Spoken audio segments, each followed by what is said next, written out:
Hello everyone, welcome back to my YouTube channel. और आज हम लोग स्टार्ट करने वाले हैं unit 2 of macroeconomics, that is money and banking, जिसका हमारा पहला चैप्टर है chapter number 5, that is money. तो मनी होता क्या है? Money is something which is accepted as a medium of exchange, measure of value, standard of deferred payment and storage of value. अब ये चार चीज़ें आई, ये सिर के ऊपर से गई होंगी, तो ये चार ही हमारे मनी के फंक्शंस हैं जो हम लोग पढ़ने वाले डिटेल में। तो मनी का एक बेसिक सा कॉन्सेप्ट है कि money is what money does. Money वो है, मनी जो करता है। अब मनी करता क्या है? तो ये चार जो चीज़ें अभी बोली गई, major of value, standard of deferred payment, storage of value and medium of exchange, तो ये जो हमारे कॉन्सेप्ट्स है ये है मनी के फंक्शंस, और यही जो काम है मनी करती है।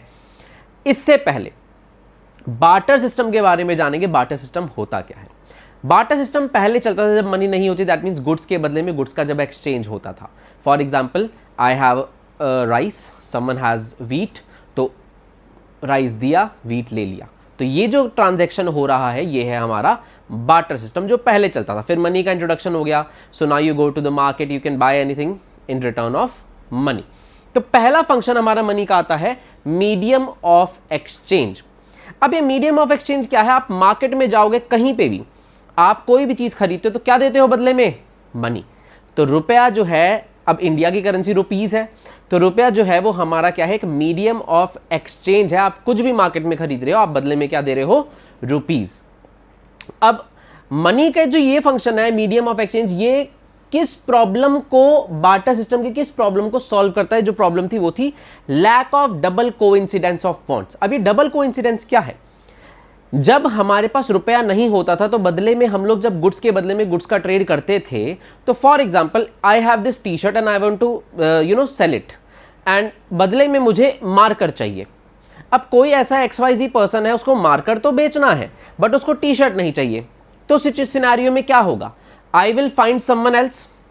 तो हम दोनों का डबल कोइंसिडेंस हो रहा है क्या? वो मार्कर बेचना तो चाह रहा है, मैं टी शर्ट बदले में देना चाह रहा हूं बट उसको टी शर्ट नहीं चाहिए, तो आई विल फाइंड समवन जो मेरे को मार्कर के बदले में या तो टी शर्ट दे देगा। अब वो मार्कर बेचना चाह रहा है, उसको बदले में चाहिए नोटबुक, तो आई मे फाइंड अ पर्सन जो मेरे को टी शर्ट के बदले में नोटबुक दे दे। तो एक फाइनल ट्रांजैक्शन को करने के लिए कुछ इंटरमीडिएट ट्रांजैक्शन भी करने पड़ जाते थे, क्योंकि डबल कोइंसिडेंस ही नहीं होता था। जो मैं बेचना चाह रहा हूं वो खरीदना नहीं चाह रहा, जिस चीज के वो बेचने के बदले में। तो ये डबल कोइंसिडेंस बार्टर सिस्टम के टाइम पे प्रॉब्लम होती थी। अब आज के टाइम पे मुझे मार्कर खरीदना, आई विल जस्ट पे money and I will by the marker. किसी को नोटबुक खरीदनी है, दे विल जस्ट पे the money and by the notebook. तो ये क्या है? डबल कोइंसिडेंस ऑफ वांट्स को सॉल्व करता है एक मीडियम ऑफ एक्सचेंज। दूसरा फंक्शन आता है हमारा मनी का major of value. That means anything which ever is available in the market can be measured in terms of money. अब ये मार्कर मान लेते हैं 20 रुपए का आया, टी शर्ट मान लेते हैं 400 रुपए की आई। तो ये जो है, कोई भी चीज को आप मेजर कर सकते हो इन टर्म्स ऑफ मनी। अब होता ही है, कोई आपका फ्रेंड नया फोन लेकर आया, तो कितने का आया, तो this is a major of value. अब कोई बंदा अपना सेकेंड हैंड फोन बेच भी रहा है, तो आप पूछोगे कितने का बेचेगा? That is again a value. You are giving the value to a product. Anything available in the market can be measured in terms of money. लेकिन बार्टर सिस्टम के टाइम पे प्रॉब्लम होती थी। तो प्रॉब्लम क्या होती थी? Lack of unit of value. आप हर चीज की वैल्यू आप मेजर कैसे करोगे? प्रॉब्लम होती थी, क्योंकि तब को गुड्स के बदले में गुड्स होते थे।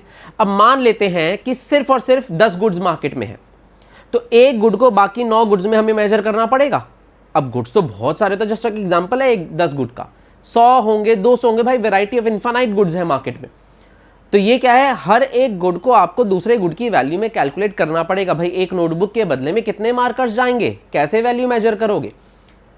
एक नोटबुक के बदले में कितनी टी शर्ट्स आएंगी, या टी शर्ट के बदले में कितनी नोटबुक्स आएंगी, कैसे मेजर करोगे? तो that was a problem during the barter system, कि कैसे आप वैल्यू को डिटरमाइन करोगे। बट आज मनी ने इजीली सॉल्व किया, आप हर चीज की वैल्यू डिटरमाइन कर सकते हो इन टर्म्स ऑफ मनी। क्लियर हो गया? तीसरा कॉन्सेप्ट आता है हमारा मनी का जो फंक्शन है, that is storage of value. Storage means जो हम लोग पैसे को इजीली स्टोर कर सकते हैं। पैसे की वैल्यू कभी चेंज नहीं होती। 100 का नोट आज भी 100 का है, 10 साल बाद भी 100 का होगा, 100 साल बाद भी 100 रुपए का ही रहने वाला है। उसकी वैल्यू ना एप्रिसिएट हो रही है ना डेप्रिशिएट हो रही है, अगर हम लोग डोमेस्टिक करेंसी अपने देश के अंदर की बात करें तो मनी का जो एक वैल्यू है वो चेंज नहीं हो रही है। दूसरा, जगह भी कम चाहिए। आप एक जेब में लाख रुपए 2 लाख रुपए आराम से रख सकते हो, तो एक स्टोरेज इजीली है। तो पहले के टाइम पे क्या होता था, गुड स्टोर होते थे।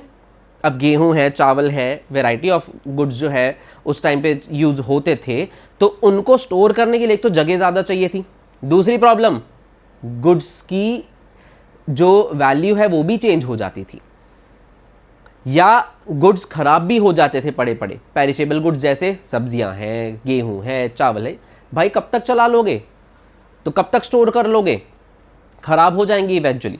तो ये जो प्रॉब्लम आती थी स्टोरेज ऑफ वैल्यू की।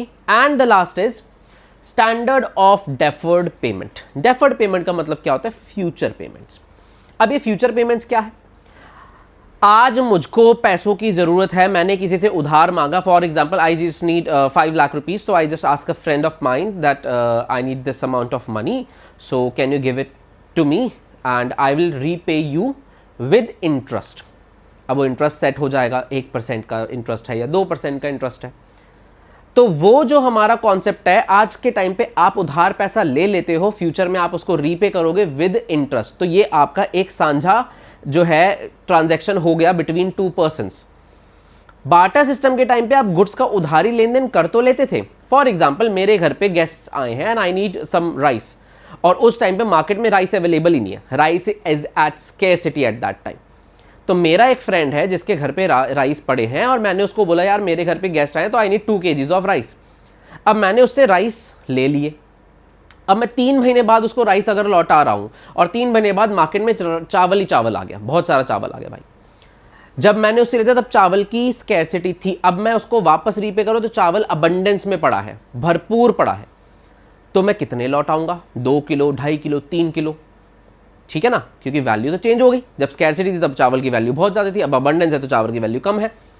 दूसरा, अब मैंने लौटा तो दी, चलो 2 किलो के मैंने 3 किलो लौटा दिए, वो मुकर भी सकता है भाई, जिस क्वालिटी के चावल मैंने तुझे दिए थे वो क्वालिटी मेरे को वापस तो दी नहीं आपने।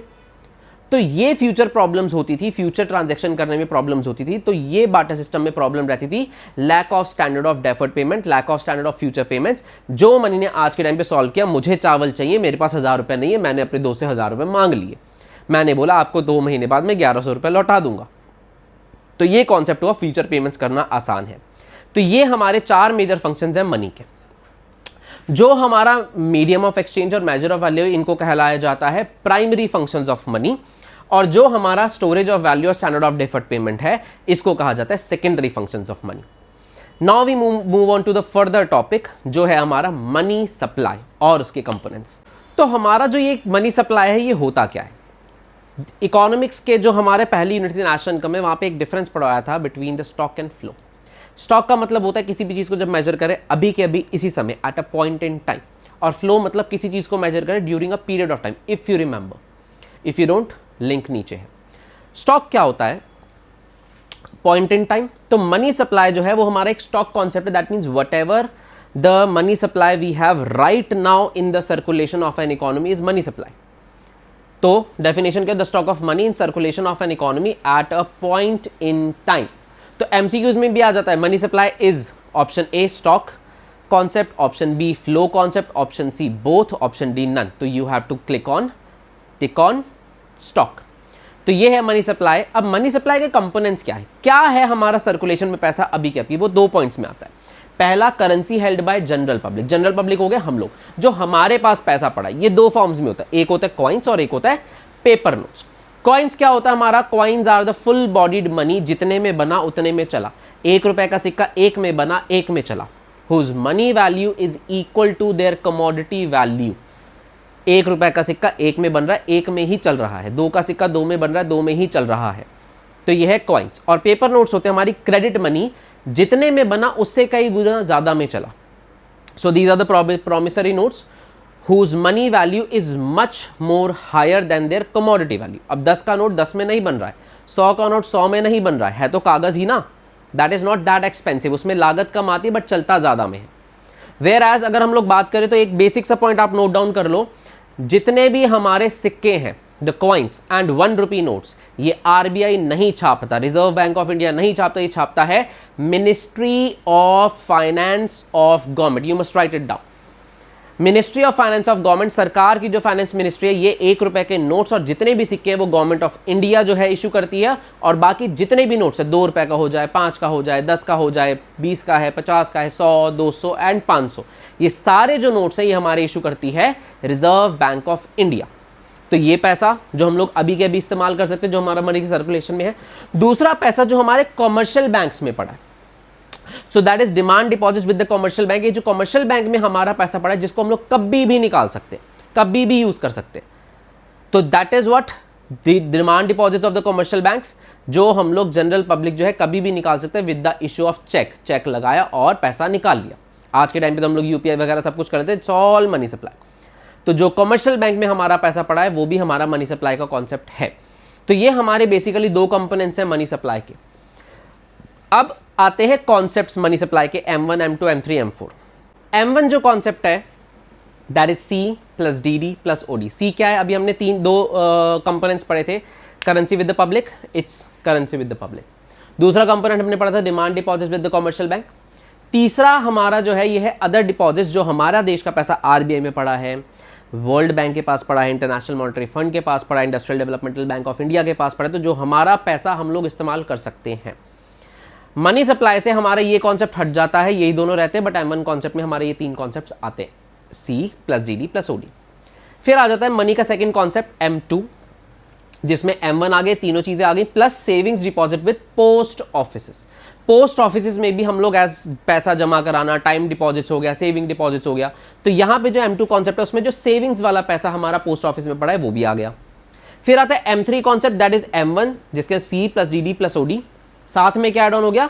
Time deposits with the commercial bank. जो कॉमर्शियल बैंक में हमारा फिक्स डिपॉजिट्स है, जो एक समय के लिए निर्धारित फिक्स हो जाते हैं। और फिर M4 कॉन्सेप्ट आता है, दैट इज M3, जिसमें हमारा M1 कॉन्सेप्ट तो आ ही गया। M1 कॉन्सेप्ट में जनरल पब्लिक का पैसा भी आ गया, डिमांड डिपॉजिट्स भी आ गए, टाइम डिपॉजिट्स भी आ गए, दैट इज कॉमर्शियल बैंक का सारा पैसा आ गया। अदर डिपॉजिट्स तो इकोनॉमी के जितने भी हैं वो सारे आ गए, plus total deposit with post offices. Post office के सेविंग्स वाले भी आ गए और साथ में सेविंग्स टाइम डिपॉजिट्स भी आ गए पोस्ट ऑफिस के। तो M4 concept is the widest concept of money, जिसमें इकोनॉमी का लमसम सारा पैसा आ जाता है। तो हमारा M1 और M2 कॉन्सेप्ट जो है वो नैरो कॉन्सेप्ट्स ऑफ मनी है, वेयरएज M3 और M4 जो है वो ब्रॉड कॉन्सेप्ट्स ऑफ मनी है। Now we talk about few definitions. तो इसमें हम लोग पहली डेफिनेशन के बारे में बात करेंगे, फिएट मनी। फिएट मनी क्या होता है? इसको कहा जाता है लीगल टेंडर मनी। अब ये फिएट मनी या लीगल टेंडर मनी के बारे में बात करें, that means a money which is said by the law. Law ने कह दिया ये जो पैसा है तो ये पैसा है, you should write it down, कि लॉ ने कह दिया money which is said by the law. Law ने कहा, अब जैसे हमारा डीमोनेटाइजेशन हुआ था, मोदी जी ने बोला कि अब जो है हमारे पुराने 500 और 1000 के नोट बंद हो गए, no longer legal tender. But जो नए हमारे 2000 और 500 के नोट है वो अब लीगल टेंडर मनी आपको एक्सेप्ट करनी पड़ेगी, और हमें करना पड़ा। तो ये है fiat money, legal tender money. Whereas दूसरा आता है हमारा फिड्यूशरी मनी, जिसको कहते हैं non legal, not illegal, non legal. पैसा नहीं है बट पैसे का काम कर सकते हैं, जैसे cheque, bills of exchange, bills receivable, bills payable. तो ये हमारा जो है ये हो गया हमारा fiduciary money.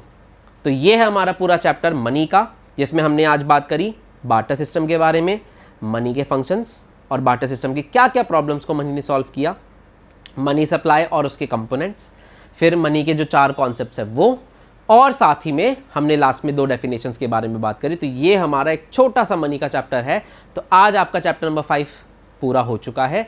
You should write down the notes, you should read from your books, और कोई भी क्वेरी है you can ping me on my Instagram, commerce with Shekhar. Thank you.